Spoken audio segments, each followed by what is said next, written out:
I'm recording every lie. I'm archiving every distortion.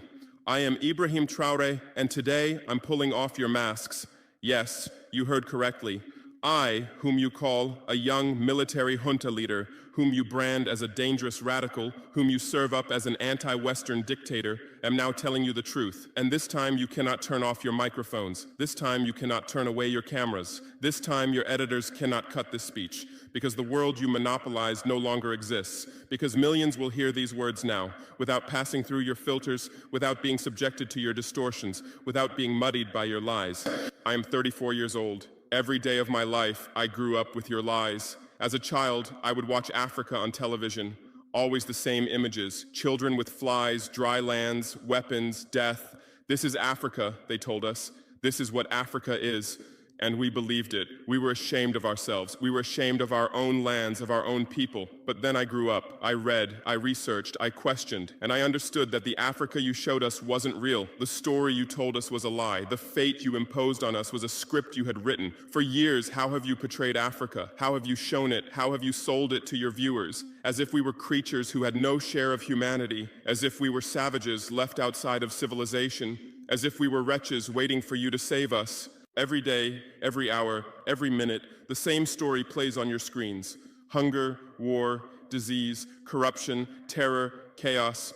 These are the words that come to mind when Africa is mentioned.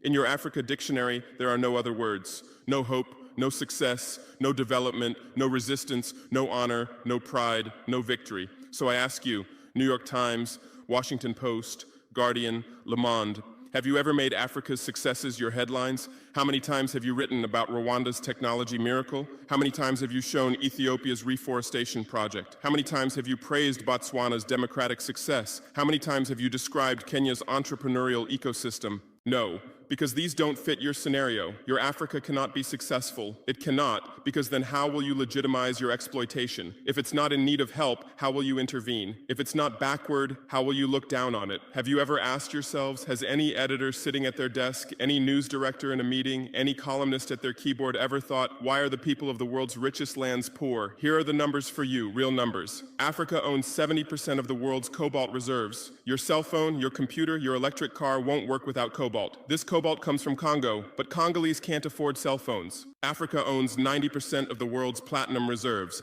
Catalytic converters, electronic devices, medical implants, they all need platinum. This platinum comes from South Africa, but South Africans are crushed by unemployment. Africa provides 30% of the world's gold production. Mali, Burkina Faso, Ghana, Tanzania. Gold flows like rivers from our lands, but our people swim in poverty. Africa supplies 65% of the world's diamond production. Botswana, Angola, Congo, Sierra Leone, billions of dollars worth of diamonds are extracted, but our miners live on $1 a day. Africa owns 35% of the world's uranium reserves. Niger, Namibia, South Africa. Nuclear plants run on our uranium. Paris lights burn with our uranium, but our villages have no electricity. And you still ask, why is Africa poor? No, the right question is, how was Africa kept poor while being so rich? Here's your answer. Colonialism didn't end, it changed shape. You used to come and occupy our lands. Now you come and establish companies. You used to take by force. Now you make agreements. You used to rule with the whip. Now you rule with credit. Let me give you concrete examples. With numbers, names, dates, but you'll never write about these. Glencore, Swiss-based mining giant, extracting cobalt in Congo. 2022 revenue, $256 billion, a tax paid to Congo, $500 million, that's 0.2%. Is this justice? Rio Tinto, British-Australian mining giant, extracting bauxite in Guinea, 20 million tons annually. What's left for Guinea? Environmental pollution and cancer. Total Energies, French oil giant, extracting oil in Angola, Nigeria, Congo. 2022, profit, $36 billion investment in Africa, dirty pipelines, Anglo-American, founded in South Africa but now in London.